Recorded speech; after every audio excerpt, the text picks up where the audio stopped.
ஒரு பக்கெட் தண்ணிய பக்கெட் இல்லாம நம்மளால நிறுத்தி வைக்க முடியுமா? கண்டிப்பா முடியாது. லாஜிக்கே இல்லாம இருக்கு தானே. அதையும் ஆன்டி கிராவிட்டி ஃபோர்ஸ்ல வானத்துல நம்மளால நிக்க வைக்க முடியுமா?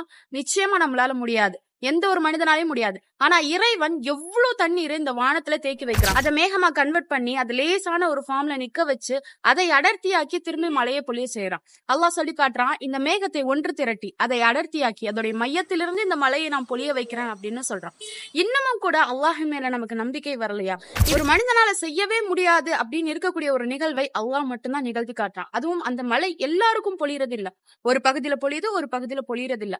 அதையும் அல்லாஹ் சொல்லி காட்டுறான். தான் நாடியவர்களுக்கு அந்த மழையை பொழிய செய்கிறான், தான் நாடியவர்கள் இருந்து தடுத்தும் கொள்கிறான் அப்படின்னு.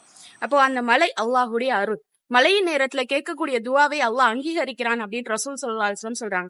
சோ அந்த நேரத்துல அல்லாஹுடைய வல்லமை மேல நம்பிக்கை வச்சு நம்ம துவாவை செய்வோம். ஒவ்வொரு மலையும் அல்லாஹுடைய அருளை, அல்லாஹுடைய வல்லமையை நமக்கு சொல்லித்தருது. அப்போ இன்னும் அதிகமா அதை நம்பிக்கை